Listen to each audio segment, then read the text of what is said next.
You want to come down Monday? And I said, Yeah, well, he told me before when he wanted Bear to come down and be with me and well, Cheryl called here last night. She called at the house, but I wasn't down there. I was up here.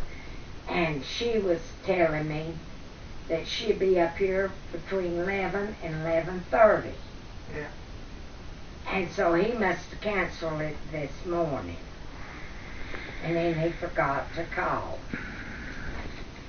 And if he'd have called at the house, Butch would have answered, and he would have called up here and told me. He's funny. Well, I had no confidence in him. He didn't care whether he let me know or not. Well, I called him one day and I said, can I cook dinner and come over and stay with Annie Mae a while? Yeah, you can come on. So the night before I decided, well, I'll call him and ask him what time do I need to be there, what time does she eat lunch? And he didn't answer his phone, so I left him a message and I said, Carl, you know I was cooking dinner tomorrow. I said, what time do you want me to be there? What time does she eat? He called me back, and I had everything ready. I had the chicken cooked. I was making a chicken casserole. I had my green beans cooked, the corn cooked. Gosh. And I had made a cake, coconut cake. And he called and said, it's not a good time for you to come down. She's still asleep. Not a good time. Yeah.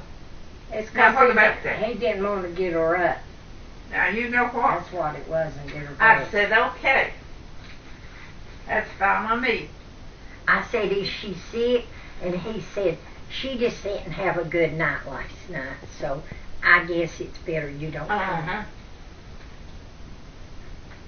I felt like he had something he wanted to do and he didn't want me to come down. And I didn't call for a long time, and then I called and I said, are you going to keep me away from her and not let me see her at all? Oh no,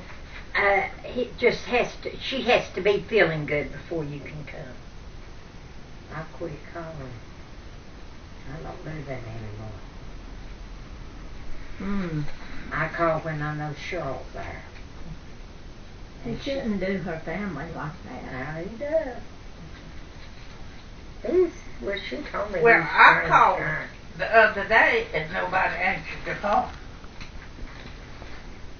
Well, I called Saturday when I come down here, and before I come in the house, I called and I said, I'm at Aunt Viola's, and I was wondering if it'd be all right for me to come over there, because I got him a shirt for Christmas, and it was too little. And I'd come pick that shirt up and take him, trade it for you a bigger one. And I said, call me back on my cell phone. I'll be at Viola's. And it wasn't about 30 minutes. He called and said, you can come over here and get it or wait till Monday. I'm going to bring her over there Monday. And I said, well, just let me run over there and get it. Has anybody ever just dropped in? Or I do don't you know not if he'd wanna open do the that? door. Oh, Bobby and Bowdy, before they would come to the door, but he wouldn't let them in. He'd just take the food. That was a year Really? ago. Yeah. Now who was that? Bowdy's her sister-in-law, and Bobby's his brother. Oh, okay.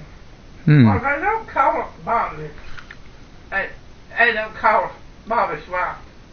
Mama, she would brought food up there before, and Yeah. he wouldn't let her come in.